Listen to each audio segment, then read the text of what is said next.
On the morning of February 26, 1945, the Battle of Iwo Jima had already shattered every expectation the United States Marine Corps had brought ashore. What was supposed to be a short, brutal fight had turned into one of the bloodiest battles of World War II. The island itself was barely 8 square miles, but every inch of volcanic ground had been engineered for death. Japanese defensive positions covered the beaches, the ridges, and especially the high ground.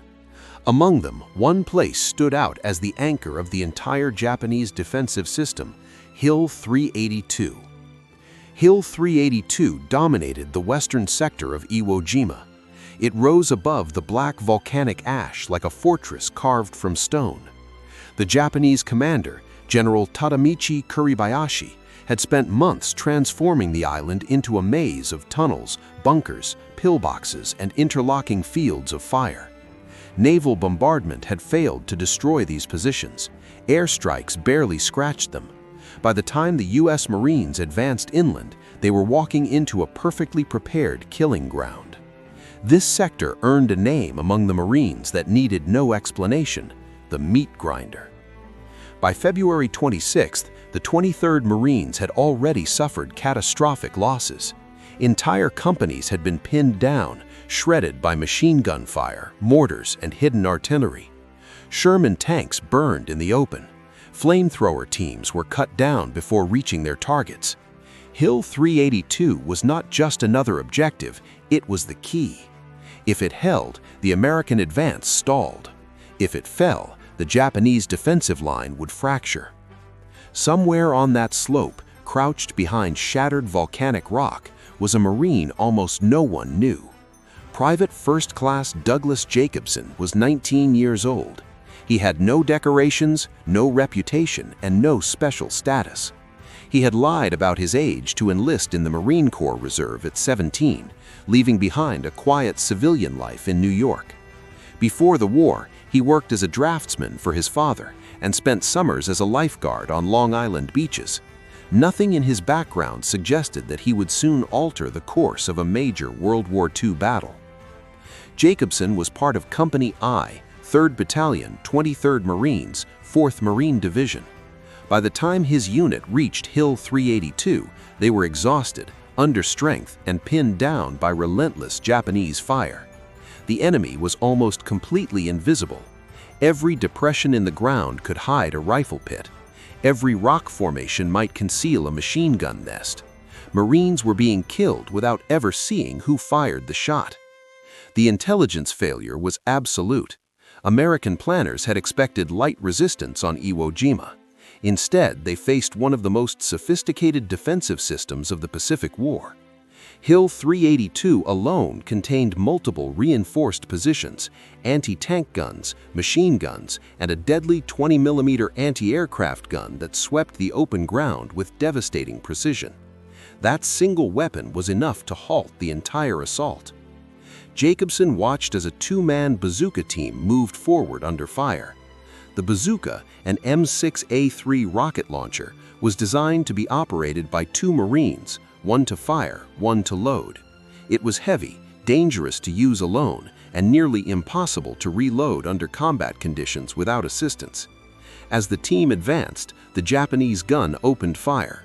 Both Marines were cut down almost instantly. The bazooka fell into the volcanic ash, abandoned in the open. Company I was stuck. Without that weapon, the attack would collapse. Marines continued to fall, one after another, as the Japanese defensive positions held firm.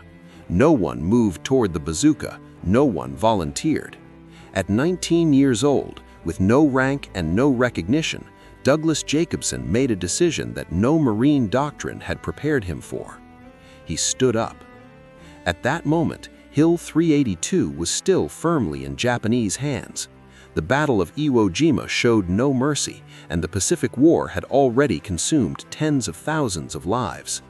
What happened next would turn a forgotten Marine into one of the most extraordinary Medal of Honor recipients in American history. By mid-morning on February 26, 1945, the western slope of Hill 382 had become a dead zone. The U.S. Marines of Company I were pinned down under relentless fire, unable to advance or retreat. Every attempt to move across the volcanic ash ended the same way. Men dropped before they reached cover. The Japanese defensive positions were perfectly placed, invisible until they fired, and deadly accurate. This was Iwo Jima at its worst. No front lines, no safe ground, only survival measured in seconds. The most immediate threat was a Japanese 20mm anti-aircraft gun positioned at the base of the hill. Though designed to target aircraft, it was devastating against infantry. Its high rate of fire swept the open ground, cutting down Marines as soon as they moved. Without neutralizing that gun, the assault on Hill 382 could not continue. Higher command knew it. The men on the ground felt it. 2 Marines had already tried to push forward with a bazooka. They advanced barely 15 yards before the gun opened fire. Both were killed instantly. Their weapon, an M6A3 bazooka, lay exposed in the ash, its steel tube dark against the black ground. No one moved toward it, not because of fear alone, but because every Marine understood what that meant. Operating a bazooka alone was not just dangerous, it was against training, against doctrine, against common sense. Douglas Jacobson watched all of this unfold from behind cover. He was not an officer, he was not a squad leader. He was a 19-year-old private first class in the middle of one of the most brutal World War II battles ever fought. He knew the bazooka's risks. The backblast alone could kill a man standing behind the launcher. Reloading required coordination between 2 trained Marines. The weapon was heavy, awkward, and unforgiving. But Jacobson also understood something else. If that gun remained operational, Company I would be destroyed, the attack would fail, Hill 382 would hold, and more Marines would die trying to take it. So Jacobson made a decision that no one ordered him to make. He left cover. The moment he stepped into the open, the battlefield seemed to tighten around him. The volcanic ash offered no concealment. Japanese riflemen had clear lines of sight. Snipers were active. 1 Marine had already been killed trying to reach the fallen bazooka. Jacobson kept moving anyway. He reached the weapon, grabbed the launcher, and slung the dead loader's canvas bag over his shoulder. Inside were 4 M6A3 rockets. Each weighed over 10 pounds. Combined with the launcher, Jacobson was now carrying nearly 67 pounds of weaponry. The anti-aircraft gun began to track him. Rounds tore through the air, kicking up ash inches from his body. Jacobson ran, not blindly, not panicked. He ran with purpose, diving behind shattered rocks roughly 30 yards from the Japanese position. His uniform was instantly coated in black dust. The steel bazooka tube burned hot under the morning sun. He had never fired a bazooka alone. Training emphasized precision and teamwork. Gunner and loader worked in sequence. Insert the rocket, connect the ignition wire, confirm the backblast area was clear, then fire. Jacobson had no loader, no cover fire, no margin for error. One mistake meant death. Behind him, Company I watched. Ahead of him, the Japanese gun crew adjusted their aim. This was no longer just about 1 Marine or 1 weapon. The outcome of this moment would shape the fate of Hill 382 and determine whether the U.S. Marines could break through one of the strongest Japanese defensive systems on Iwo Jima. Jacobson set the launcher down and began to work. Douglas Jacobson knew exactly what he was doing was not supposed to work. The M6A3 bazooka was never meant to be operated by a single Marine. Every aspect of its design assumed teamwork. 1 man carried the launcher and aimed. The other handled the rockets, connected the ignition wire, and ensured the backblast area was clear. Even under ideal conditions, reloading took time. Under fire, it was nearly impossible. On the volcanic slopes of Iwo Jima, it bordered on suicidal. Jacobson lay behind a cluster of shattered rocks, 30 yards from a Japanese 20mm anti-aircraft gun that had already killed dozens of U.S. Marines. The gun crew knew someone was nearby. They had seen him run. They had seen the bazooka disappear behind cover. Now they were adjusting their aim, waiting for him to move. Jacobson set the launcher on the ground and pulled one M6A3 rocket from the canvas bag. The rocket was 19 inches long, fitted with a shaped charge warhead designed to penetrate armor. He slid it into the rear of the launcher until it locked. Then he pulled the coiled electrical wire from the rocket's tail and wrapped it around the contact spring mounted on the launcher tube. His hands moved fast but steady. He could not afford hesitation. The backblast was his biggest risk. When fired, the bazooka expelled superheated gas in a cone extending nearly 50 feet behind the launcher. Anyone standing there would be burned alive. On Hill 382, there was no one behind him. Jacobson was completely alone. He lifted the bazooka onto his shoulder. The weight pulled him off balance. He braced his left hand under the tube, gripping the wooden stock with his right. The latter sight offered graduations for distances well beyond his target. He estimated the gun at 80 yards. Close, almost too close. He rose from cover. The Japanese gun crew saw him instantly. Jacobson fired. The electrical circuit closed, igniting the rocket motor inside the launcher.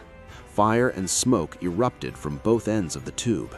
The blast wave slammed into Jacobson's ears, leaving them ringing.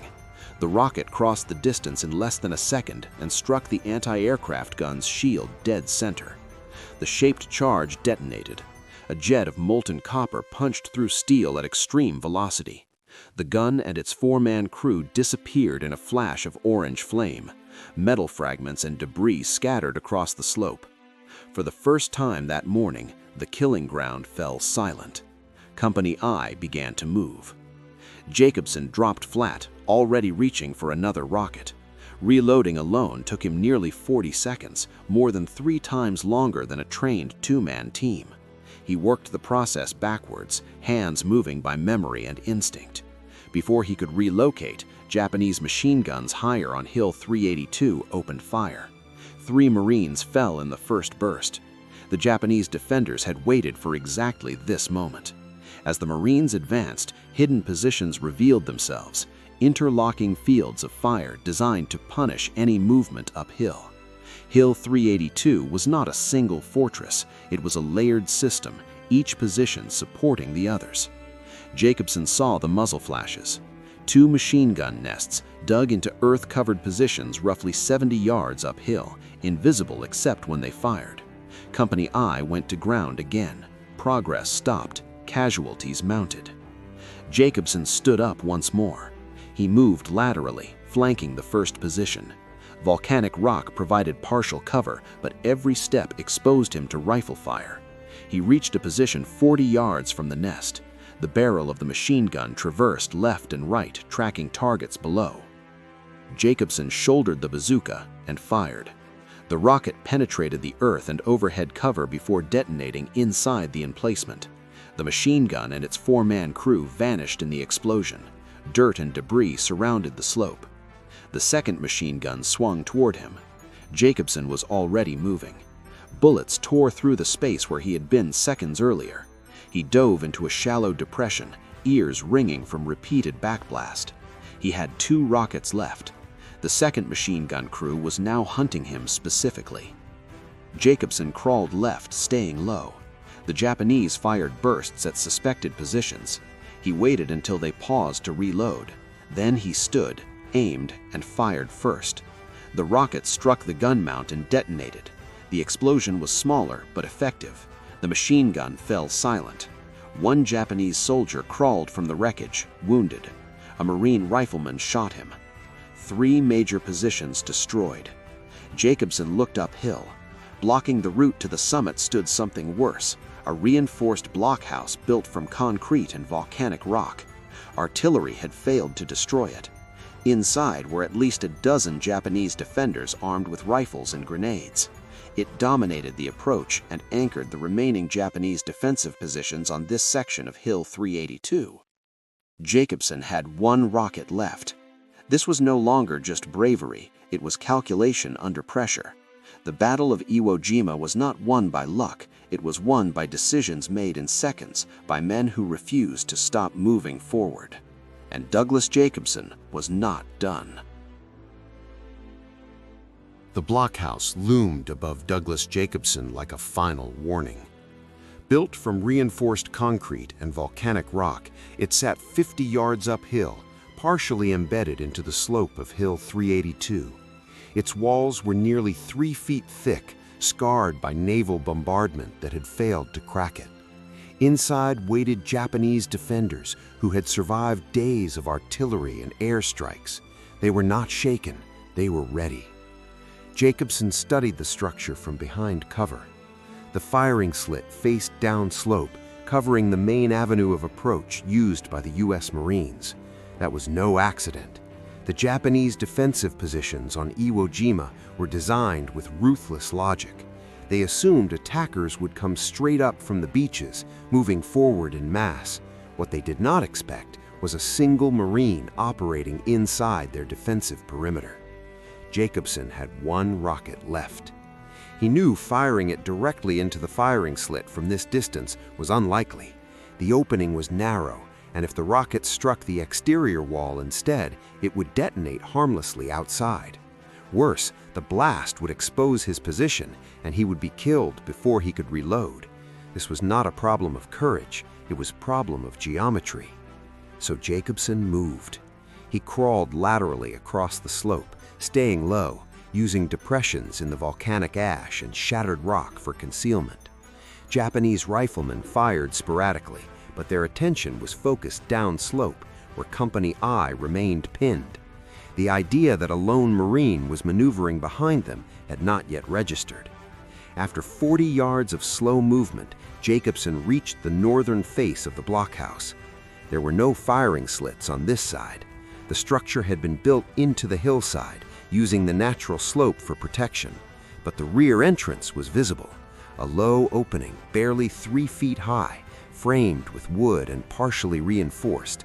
It was a weakness, and in World War II combat, weakness meant opportunity. Jacobson set the bazooka down. Firing a rocket into that entrance from 10 feet away would be suicide. The backblast in such a confined space would kill him instantly. He needed the rocket for something else. He reached for a fragmentation grenade on his belt. Then he picked up the bazooka again. Jacobson moved to within 15 feet of the entrance. He could hear voices inside, Japanese soldiers speaking calmly, unaware of what was about to happen. He shouldered the launcher, aimed at the wooden frame of the entrance, and fired. The rocket struck and detonated. The explosion blew the entrance open, collapsing part of the rear wall. Smoke and dust poured outward. Before the defenders inside could react, Jacobson dropped the empty launcher, pulled the pin on his grenade, counted 2 seconds, and threw it through the opening. The grenade detonated inside the blockhouse. Screams followed, then silence. Jacobson waited. Nothing moved. He circled to the firing slit and looked inside. The interior was devastated. Rubble, bodies, shattered equipment. The position was neutralized. Another anchor of the Japanese defensive system on Hill 382 was gone, but Jacobson was not finished. He picked up his rifle and moved back downslope toward Company I. As he passed the bodies of the original bazooka team, he noticed the loader's canvas bag still lying in the ash. He checked it. Empty. Jacobson looked farther down the slope. 200 yards back, near where the assault had begun, he could see the supply point. Ammunition crates, medical supplies, boxes of M6A3 bazooka rockets stacked behind a low wall of sandbags. The entire area was under Japanese observation. Mortar rounds had been falling there intermittently all morning. Several Marines had already been killed trying to move supplies forward. Jacobson did not hesitate. He moved toward the supply point, staying low, using every fold in the terrain. Japanese snipers were active. One round cracked past his head. Another struck the ash less than 2 feet away. He reached the crates, tore one open, and pulled out 4 rockets, stuffing them into the canvas bag. A mortar round landed 30 yards away. Jacobson ran.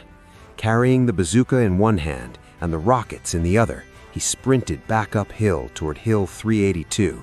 Company I was still pinned down farther up the slope, and above them, new Japanese positions were already opening fire. The fortress was not finished yet, and neither was Douglas Jacobson.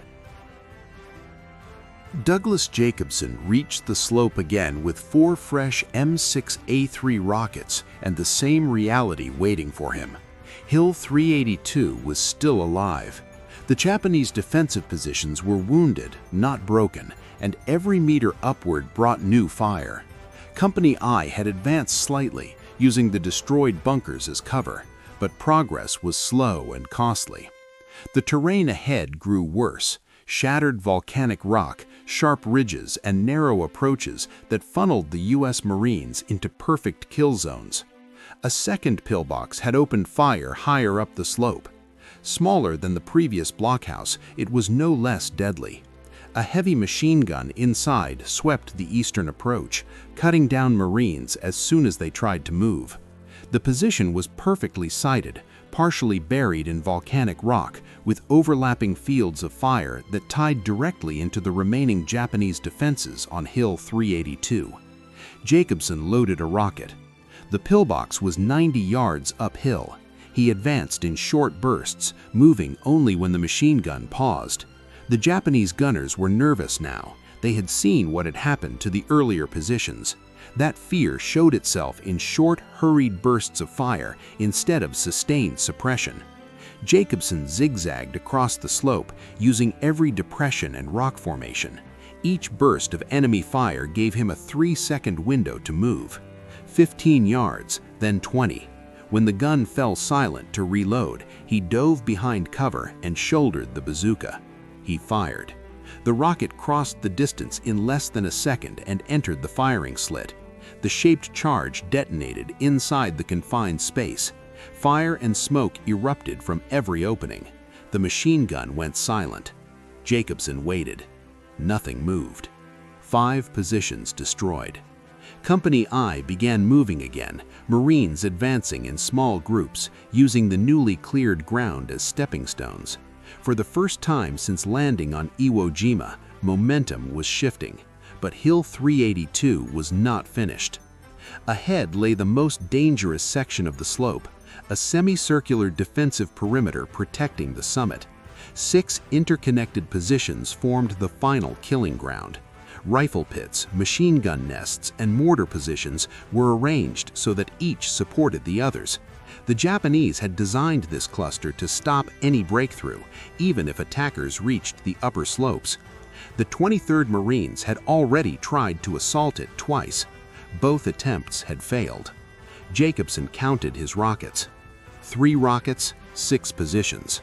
The math was simple. He would run out of ammunition before he ran out of enemies. He needed more rockets. The supply point was now 300 yards behind him, fully exposed to Japanese observation from the summit. Mortar crews had zeroed in on the obvious routes.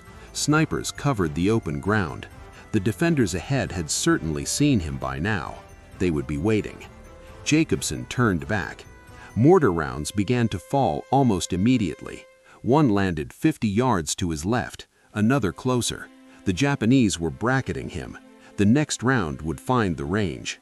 Jacobson sprinted the last 100 yards to the supply point, grabbed another 4 rockets, and turned back uphill as a round detonated nearby, showering him with dirt and shrapnel. He ran carrying 67 pounds of weapons and ammunition, while Japanese mortars walked across the slope trying to kill him. At approximately 10:30 in the morning, Jacobson reached the cluster of 6 positions again. He had been fighting for over 90 minutes. His uniform was soaked with sweat despite the cool February air. His shoulder was bruised from repeated recoil. His ears rang from constant backblast. He had 4 rockets, 6 targets. He studied the layout carefully. If he attacked from the center, all 6 positions could engage him at once. If he attacked from the left, the rightmost positions would cut him down. There was only one viable option: remove the Japanese observation post first. Without it, the remaining defenders would lose coordination and situational awareness. Jacobson moved wide right, circling outside the defensive perimeter. The terrain tore at his uniform, sharp volcanic rock ripping fabric and skin. The Japanese defenders were focused downslope, watching for the main Marine advance. They did not expect an attack from their flank. Jacobson loaded a rocket and fired at the observation post. The explosion collapsed part of the structure. He reloaded instantly and fired again. The post disintegrated. 2 Japanese soldiers stumbled out, wounded, and were shot by advancing Marines. The perimeter had been blinded. The fortress on Hill 382 was finally starting to crack. With the observation post destroyed, the atmosphere on Hill 382 changed instantly. The Japanese defensive positions were still lethal, but they were no longer coordinated. Without spotters directing fire, machine gun crews began reacting instead of anticipating. Mortar rounds landed wide. Rifle fire lost its precision. For the first time since the landing on Iwo Jima, the defenders were no longer in full control of the battlefield. Douglas Jacobson did not pause to admire the effect. He moved immediately toward the next position, a rifle pit manned by 2 Japanese soldiers. They had seen the observation post explode and were scanning desperately, trying to locate the source of the attack. Jacobson was 40 yards away when one of them spotted movement. A rifle came up. A shot cracked past his head. Jacobson dove behind cover. He had 2 rockets left. Using a rocket on a 2-man rifle pit made no sense. The math of survival demanded restraint. Jacobson pulled a fragmentation grenade from his belt, counted 3 seconds, rose, and threw. The grenade dropped into the pit. The explosion killed both defenders instantly. The remaining 4 positions opened fire at once. Machine gun rounds tore through the air. Mortar crews began adjusting their aim, the distinctive thump of tubes echoing across the slope. Jacobson ran left, away from his last position, just as mortars slammed into the ground behind him. Shrapnel screamed through the air. He dove behind a low ridge of volcanic rock, breathing hard, ears ringing. He was running on exhaustion now. 2 hours of continuous combat, no water, no rest, 67 pounds of equipment.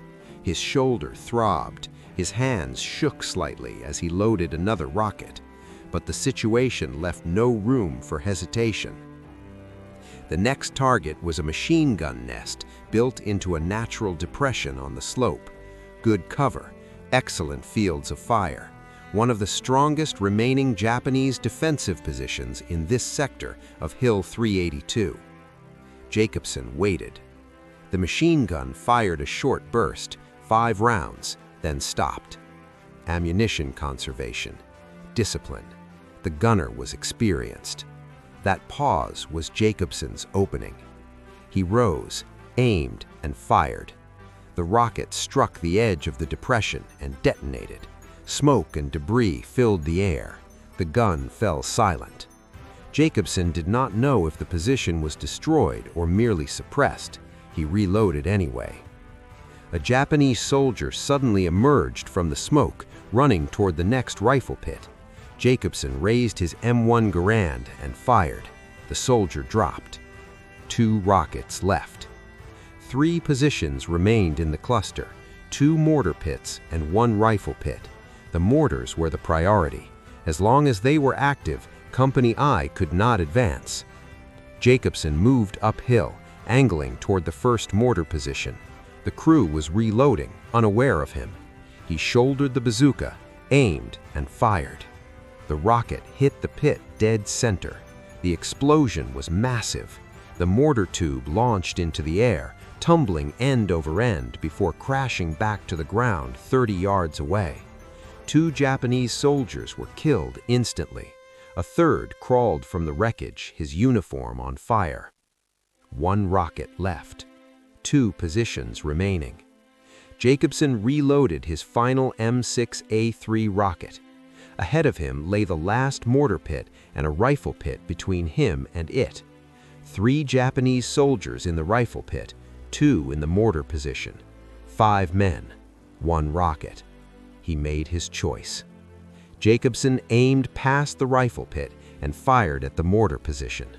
The rocket struck and detonated. The 2-man crew died instantly.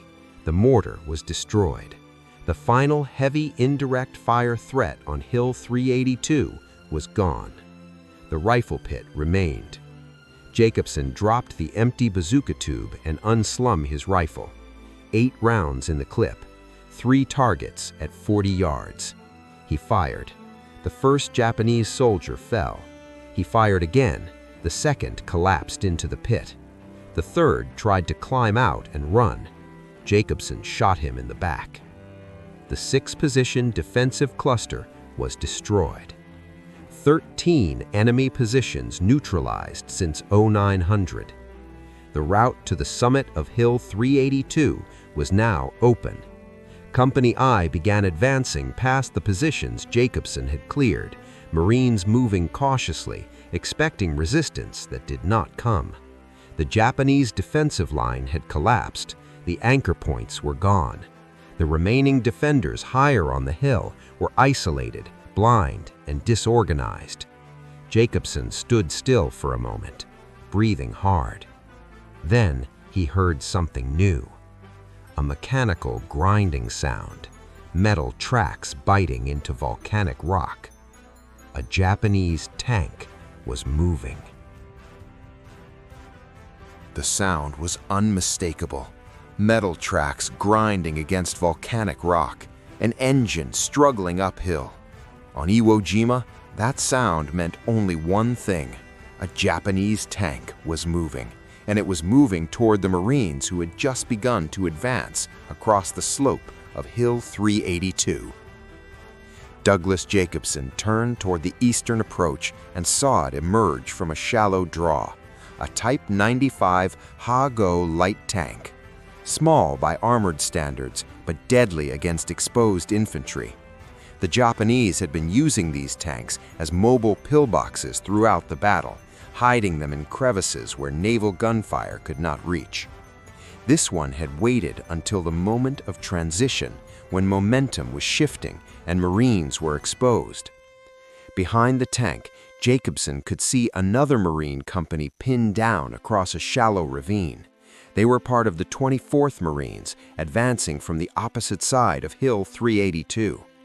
The tank's turret traversed slowly, searching.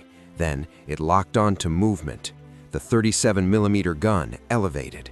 If it fired, the advancing Marines would be cut apart in seconds. Jacobson loaded a rocket. At roughly 70 yards, he had a clear shot.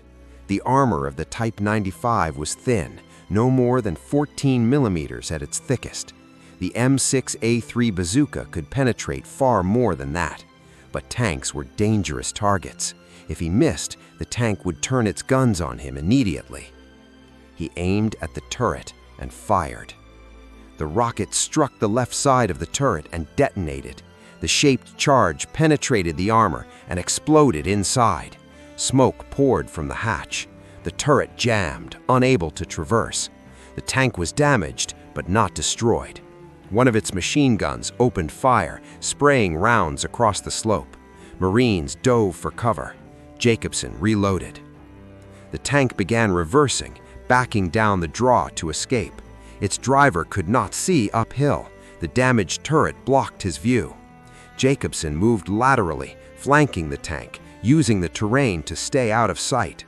He reached a position 60 yards away with a clear shot at the rear engine compartment, the weakest armor on the vehicle.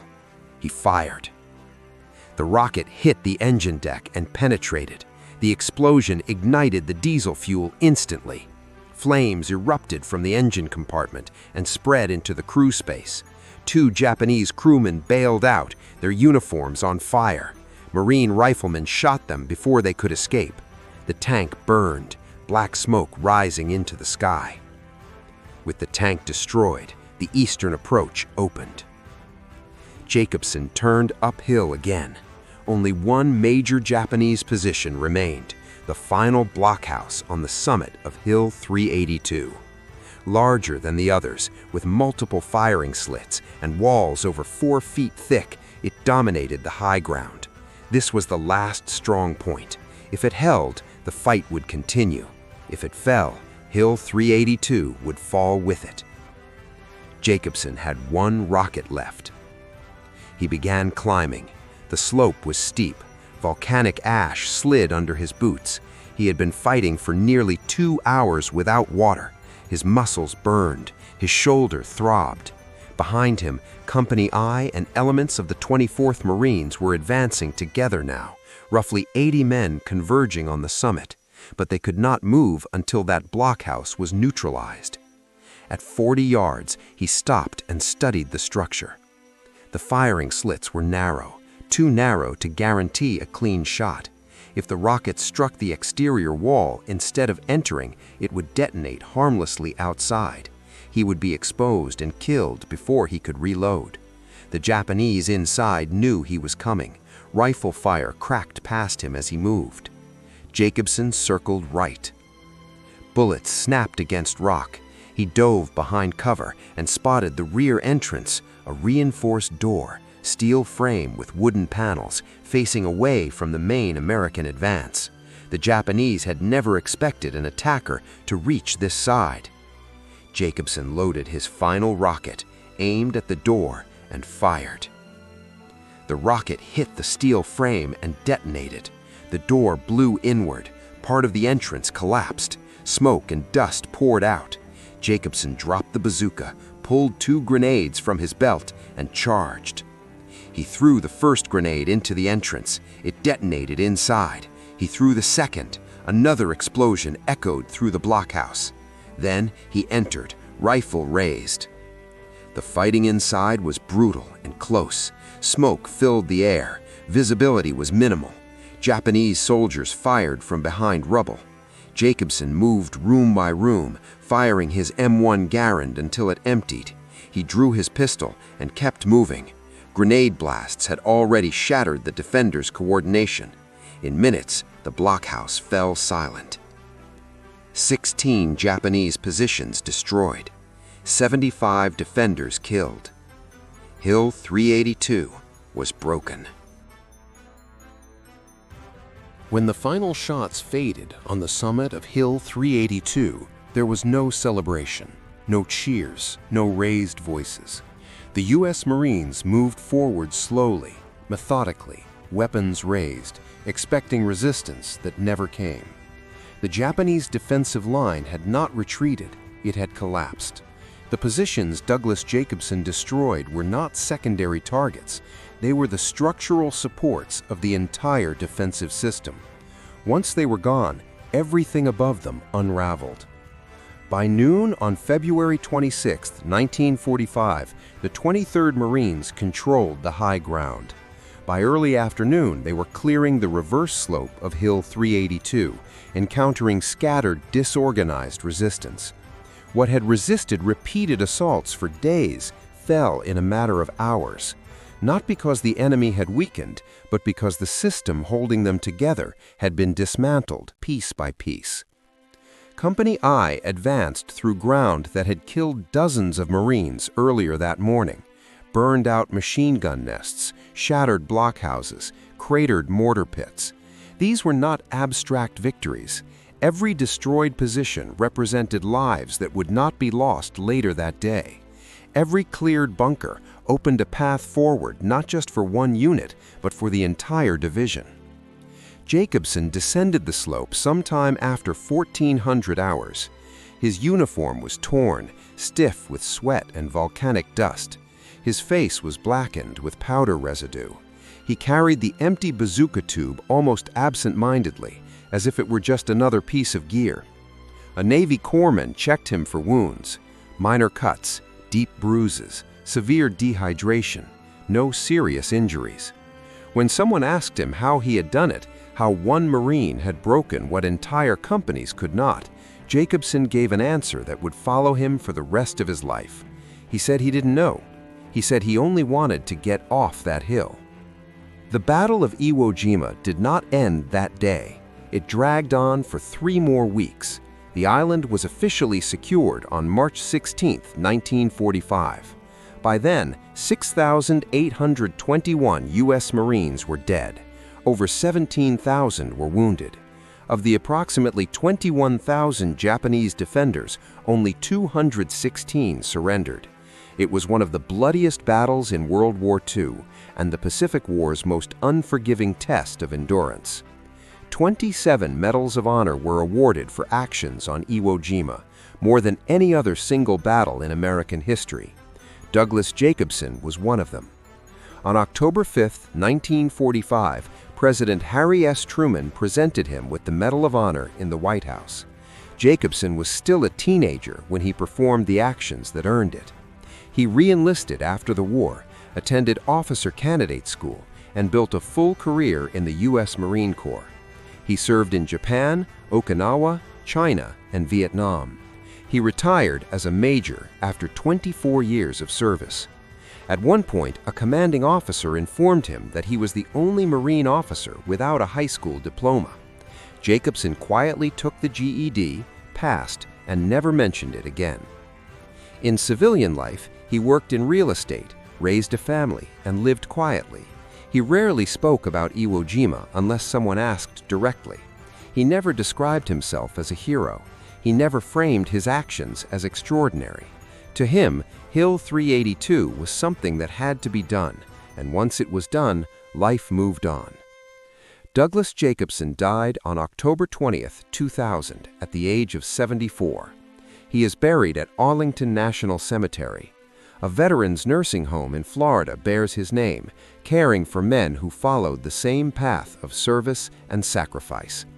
His story survives not because he sought recognition, but because history demands remembrance. About narrative reconstruction. This video is based on verified U.S. Marine Corps records, Medal of Honor citations, after-action reports, and established historical research on the Battle of Iwo Jima.